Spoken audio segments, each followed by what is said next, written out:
إن الحمد لله نحمده ونستعينه ونستغفره ونعوذ به من شرور أنفسنا ومن سيئات أعمالنا من يهده الله فلا مضل له ومن يضلل فلا هادي له ونشهد أن لا إله إلا الله وحده لا شريك له ونشهد أن محمدا عبده ورسوله.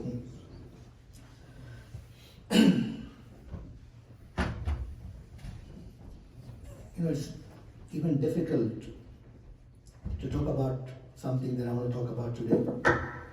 It's difficult to hold back one's tears when you see that there are almost 8 billion Muslims in the world, constituting about 20% of the world population. There are 53 Muslim states, and there are 2.2 million only, 2.2 million Muslims whose very existence is being threatened in Palestine. They are being killed, they are being destroyed, they are being driven out of their houses. There are mothers who are losing their children but still holding back their tears and hoping that the world conscience will eventually wake up. We are seeing the ugly face of hypocrisy everywhere, in this country as well. But there are also a large number of people, not just Muslims but non-Muslims, and including some Jews as well, who realize that this is nothing but a genocide which has been planned way ahead of time. There is no just war, there is no preemptive war. If the people who are being killed have done nothing wrong and they are innocent, people who have been driven from their own land and being killed, there is no justification for this thing. And it is at such times that we have a large number of ahadiths that silence is a crime if you don't speak up. If injustice is being done and you don't stop it, you don't speak up, then everyone will suffer. There are many ahadiths about that. This also reminds us of our responsibility that the jihad of this age is through superiority in technology, in education, in science, economically being strong. Al-Muslim al-Qawiyyu khairu min al-Muslim al-Da'if. A strong Muslim is better than a weak Muslim, and the weakness is not that of a military weakness or physical power. It's the overall strength. That these are wake-up calls for the Muslim world to make us so strong that we don't have to beg for justice. Something to remember. But this is something that has happened to everyone who stood up and said, La ilaha illallah. And I will give you one verse from Surah Al-Baqarah, verse number 214.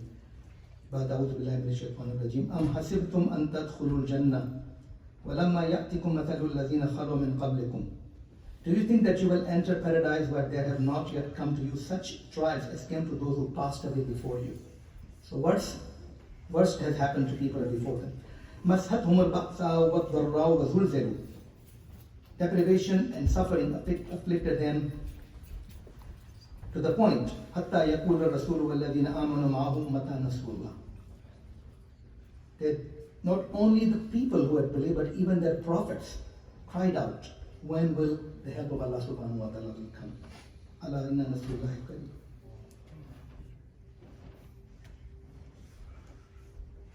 And we believe in these words that Allah's help will inshallah come. But we all have to fulfill our responsibility. What I want to do today is to give you some historical perspective of why Muslims are so worried about this incident, aside from the fact that innocent people are being killed, regardless of what their religion is. Muslims are supposed to stand up and speak up. But this land is also very important. And I want to give you some historical facts that we Muslims don't study that much, and the Zionists have completely forgotten and removed from their own books. So we'll quote from their books too. Now let's start with 3 verses of the Quran to tell us about the importance of this piece of land. By the way, the entire earth belongs to Allah subhanahu wa ta'ala. No one can claim the exclusive right of owning that thing and driving others out. سبحان الذي أسرى بعبده ليلا من المسجد الحرام إلى المسجد الأقصى الذي باركنا حوله لنريه من آياتنا إنه هو السميع البصير. So the main importance to us is that Allah subhanahu wa ta'ala himself, glorified be he, free from all defects, who took his servant Muhammad sallallahu alayhi wa sallam on a nightly journey from Masjid al-Haram to the Masjid al-Aqsa that we call the farthest mosque. The important part here is barakna hawlahu. Its surroundings have been sanctified by Allah subhanahu wa ta'ala, which means it becomes inviolable. If something has been declared sacred by Allah subhanahu wa ta'ala, it cannot be violated. And the worst violations will be to worship somebody else in that place besides Allah and to kill people. In the same surah, Allah subhanahu wa ta'ala also talks about a historical fact about who were the original residents of that area called Canaanites. ذُرِّيَّةَ مَنْ حَمَلْنَاهُمْ مَعَ إِنَّهُ عَبْدٌ شَكُورٌ. The original people who are called Canaanites, when we talk about that, were actually the descendants of Nuh alayhi salatu wasalam, who was not a Jew, who was not a Christian. This is the piece of land that Allah subhanahu wa ta'ala commanded Ibrahim alayhi salatu wasalam to migrate. And مَا كَانَ إِبْرَاهِيمُ يَهُودِيٌّ وَلَا نَصْرَانِيٌّ وَلَكِنْ كَانَ مُسْلِمًا حَنِيفًا. He was also not a Jew, not a Christian. He was a Muslim. He was submitted, focused to Allah subhanahu wa ta'ala. So that's one part. Second one, جَيْنَاهُ أَيْ إِبْرَاهِيمَ عَلَيْهِ الصَّلَاةُ وَالسَّلَامُ وَلُوطًا إِلَى الْأَرْضِ الَّتِي بَارَكْنَا فِيهَا لِلْعَالَمِينَ.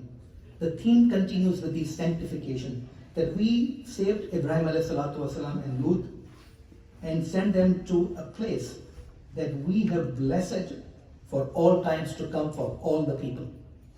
So again, it is not owned exclusively by one community.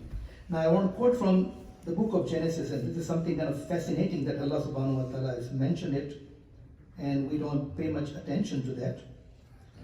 It is also connected with the Darood Ibrahimi that we make. Okay, but do you know that it's mentioned in Bible, Genesis? Allah subhanahu wa ta'ala tells Ibrahim alayhi salatu wasalam, go from your country, which was Ur, and your kindred and your father's house to the land that I will show you. And I will make of you a great nation, and I will bless you and make your name great, so that you will be a blessing. Now the next part that's not usually mentioned when these verses are mentioned, I will bless those who bless you.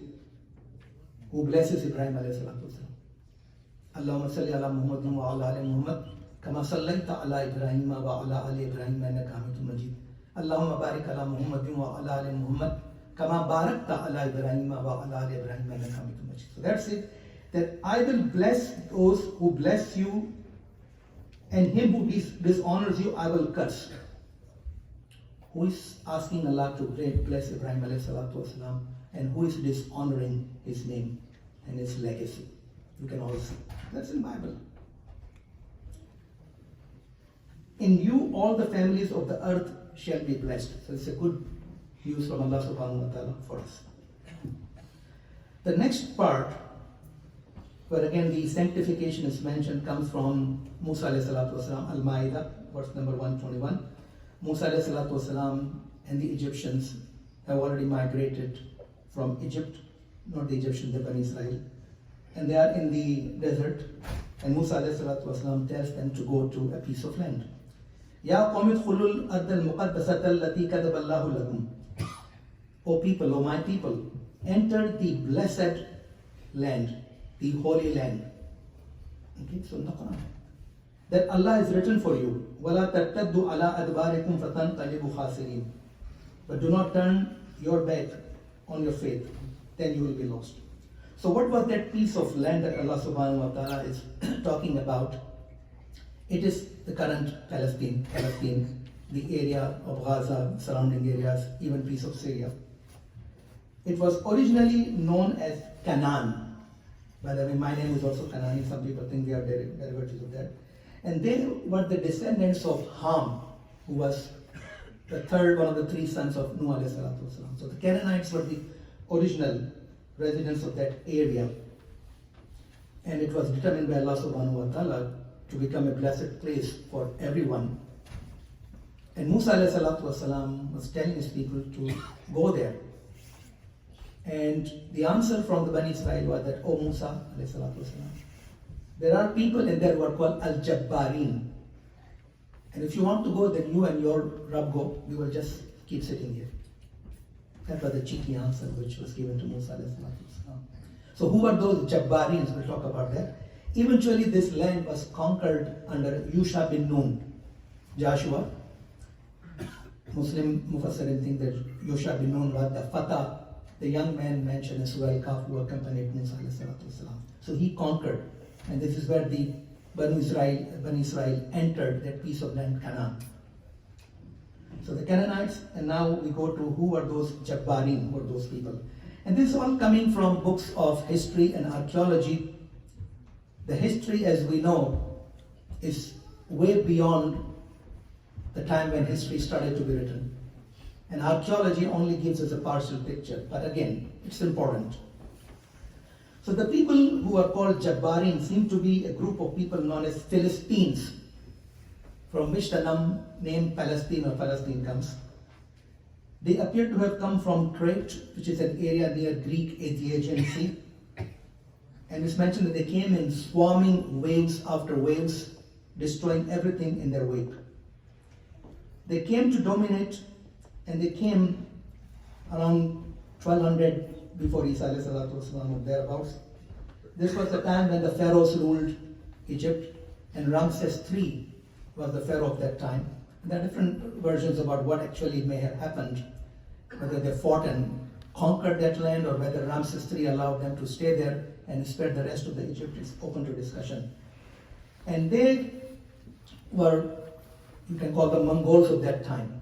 The Canaanites were terrified, and they were the Jabbarin. But then under Joshua or Yusha bin Nun alayhi salatu wasalam, we consider him to be a prophet. Banu Israel were finally able to conquer them. And then came the time of Samuel the prophet, who chose Talut as his army leader. And Dawud alayhi salatu wasalam fought under his leadership. And waqatala Dawudu Jalut. Dawud alayhi salatu wasalam killed Jalut. Jalut was one of the Philistines. So it was at that time that historians mention that the Philistines disappeared from history completely. And Bani Israel under Dawud alayhi salatu wasalam were able to establish a state, and he chose Jerusalem to be his capital city. So this history is Muslim history. It's not just Jewish history, it's Muslim history as well. And then Allah subhanahu wa ta'ala mentioned that after Sulaiman alayhi salatu wasalam, his kingdom divided into the northern state of Israel and southern state of Judea under his two sons. But then something was going to happen, and Allah subhanahu wa ta'ala mentions or refers to two incidents, historical incidents, in Bani Israel, Surah Bani Israel. وَقَدَيْنَا إِلَى بَنِي إِسْرَائِيلَ فِي الْكِتَابِ لَتُفْسِدُنَّ فِي الْأَرْضِ مَرَّتَيْنِ وَلَتَعْلُنَّ عُلُوًّا كَبِيرًا فَإِذَا جَاءَ وَعْدُ أُولَاهُمَا بَعَثْنَا عَلَيْكُمْ عِبَادًا لَنَا أُولِي بَأْسٍ شَدِيدٍ فَجَاسُوا خِلَالَ الدِّيَارِ وَكَانَ وَعْدًا مَفْعُولًا. That Allah subhanahu wa ta'ala predicted that the Jews will create mischief. Now the word is marratan, twice. Usually mentioned that it may mean two specific incidents that we will talk about, or it may also mean multiplicity. You will keep doing it multiple number of times, and we'll keep sending our servants who will destroy you. So the first incident seems to have happened with the Assyrians, who overran the Palestine in the 7th century. And they caused the disappearance of the greater part of the Hebrew nation. And then the Babylonians, who came about 100 years later, each time they destroyed Solomon's temple and carried off the remainder of the children of Israel into Babylonian, after which they were rescued by King Cyrus of Persia, who allowed them to return to Palestine in 573 or thereabouts, and in 516 they rebuilt that temple. So what is that temple? For us Muslims, it is the Masjid al-Aqsa. And there are different versions in the Islamic history. It was built by Adam alayhi salatu wasalam, or Ibrahim alayhi salatu wasalam, or or Yaqub alayhi salatu wasalam. According to the hadith, the time period between the building of the Kaaba and Masjid al-Aqsa is 40. Many scholars is 40 years. So it's possible that it was Adam alayhi salatu wasalam who built it. But anyway, Sulaiman alayhi salatu wasalam had restored it and it was destroyed. And then in the year 70, when the Greeks were ruling and the Romans took over from them, they destroyed in the 70 CE, they destroyed Jerusalem and the Second Temple. And the historians have given different accounts. According to Tacitus, 600,000 Jews were murdered or sold into slavery. And according to Josephus, 1 million. And they persecuted the Jews to the extent that they converted that sacred piece of land into a garbage area. And it is written in the books of history by Christians that it was to disgrace the Jews that they did it. And they would not allow the Jews to come into Jerusalem except one day of the year. This is what was happening. So who rescued them is something that we don't read that much about, and the Zionists don't put them in their books. But it is written in books of history, and you can go on Google. So the one who brought them back was none other than Umar radiallahu ta'ala in the year 637 or 638. The Muslim armies, Allah subhanahu wa ta'ala had predicted in Surah Al-Imran, right after the disaster of the Battle of Uhud, when Muslims suffered a setback. وَأَنْتُمُ الْأَعْلَوْنَ إِن كُنْتُم مُؤْمِنِينَ. You will become the superpower of the world if you continue to hold on to your faith.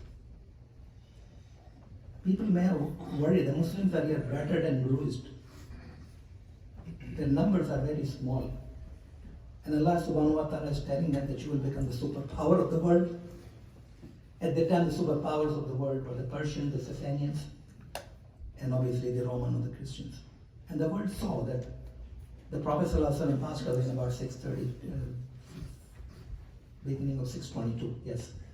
That 15 years later, the Muslims had overrun and destroyed both empires.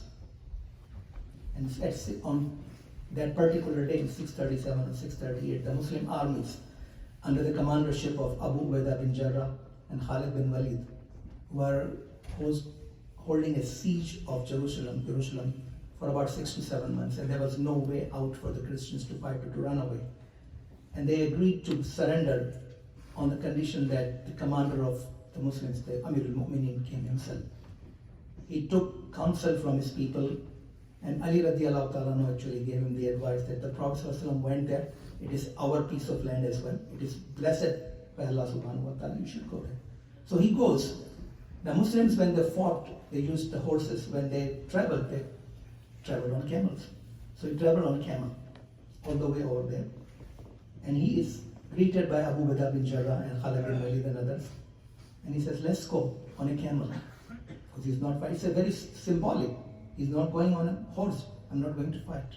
And Abu Ubaidah bin Jarrah was riding when Umar radiallahu anhu reached the gate of Palestine and was greeted by Sophronius, who was the patriarch of the Christians at that time, who was expecting that, like as the Quran has mentioned, وَإِذَا بَتَشْتُمْ بَتَشْتُمْ جَبَّارِينَ, when any other power conquers a piece of land, they destroy, they kill people, they burn the crops.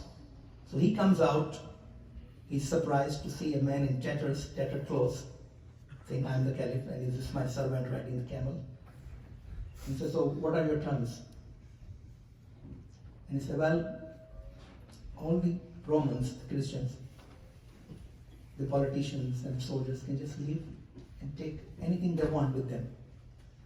So Sophronius was obviously surprised. I'm not going to kill us? No, we don't kill. I'm not going to burn our crops? No, we don't do that. Are we not going to destroy our property? No, we don't do that. We are here for the sake of Allah. Said, okay, if that's the case, let's go and pray in the church. So I'm not going to pray in the church because if I pray here, the Muslims will start taking your places of worship as their Muslim. I'm not going to do that. So take me to a place outside which doesn't belong to anybody. It's nobody's property. So that's Masjid Umar where he prayed. And then he said, show me that piece of land, the sacred place. So he was taken to a garbage dump and he sank to his feet and said, "What have you done?" He started to clean it himself.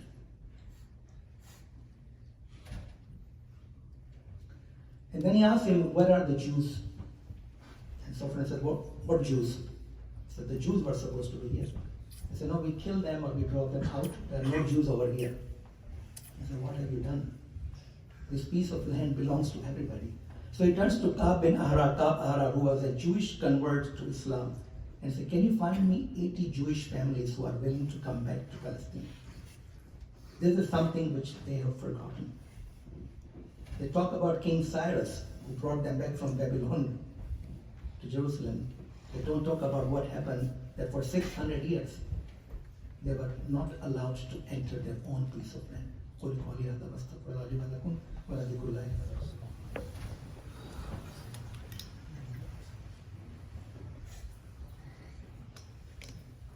إن الله وملائكته يصلون على النبي والذين آمنوا صلوا عليه وسلموا تسليما.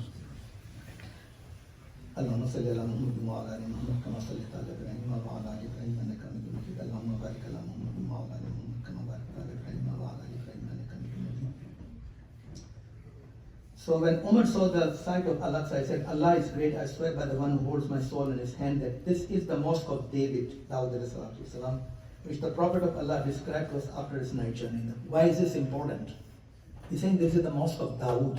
He's not saying mosque of Suleiman. So it was even before, although the Jews would say the first temple was built by Suleiman alayhi salatu wasalam. So now Umar wrote a treaty. You can read the full treaty online. I'll just give you one part of that, which is still considered by academic, objective, non-Muslim scholars to be perhaps the highest point of religious tolerance in the world. Okay?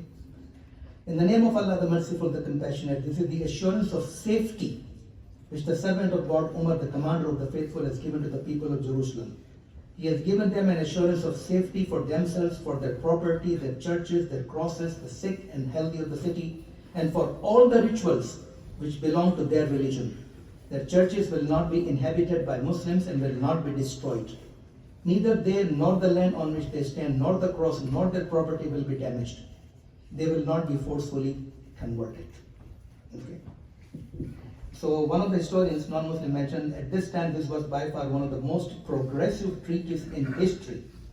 For comparison, just 23 years earlier, when Jerusalem was conquered by the Persians from the Byzantines, a general massacre was ordered. Another massacre ensued when Jerusalem was conquered by the Crusaders from the Muslims in 1099. And this treaty allowed the Christians of Jerusalem religious freedom as is dictated in the Quran and the sayings of Muhammad sallallahu alaihi wasallam. This was one of the first and most significant guarantees of religious freedom in history. Okay? Let's not forget it.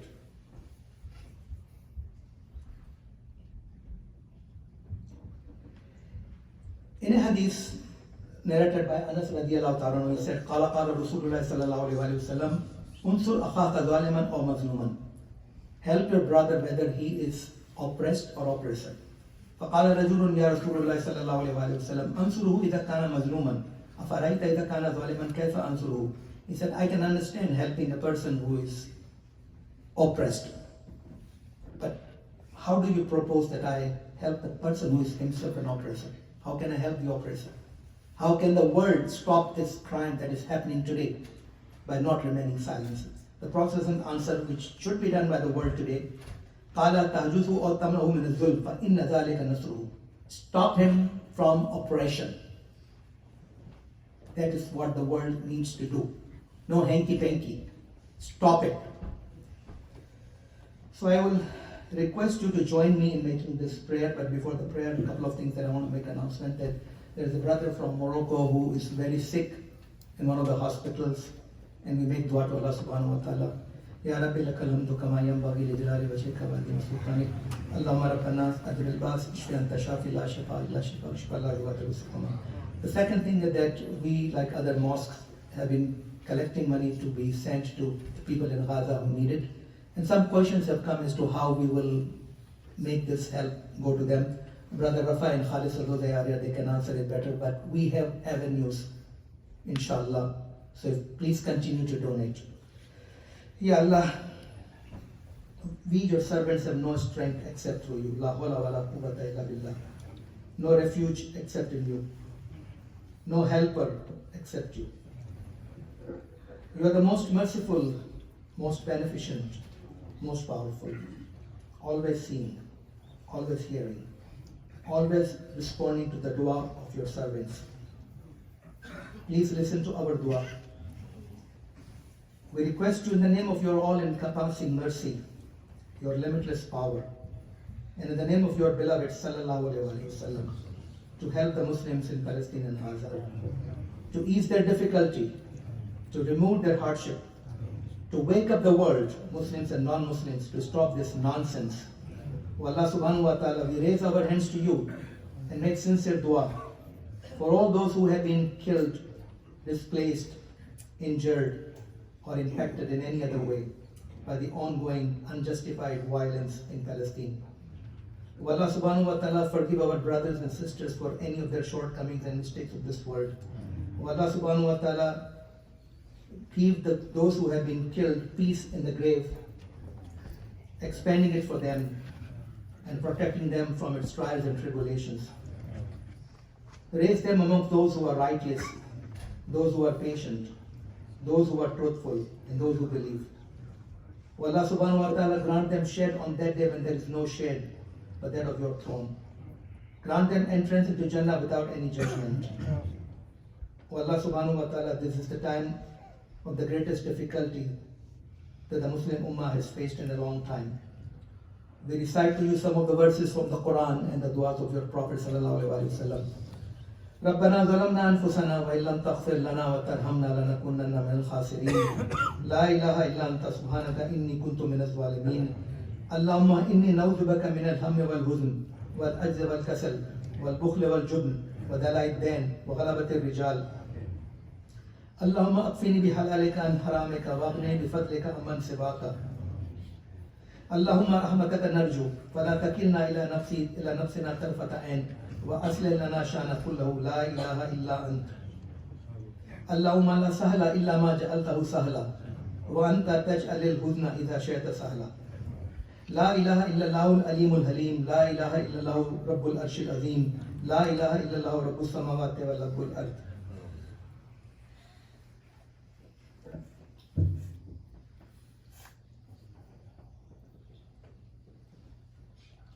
Ya Allah, accept our du'as. ربنا تقبل منا إنك أنت السميع العليم وتب علينا إنك أنت التواب الرحيم إن الله يأمر بالعدل والإحسان وإيتاء ذي القربى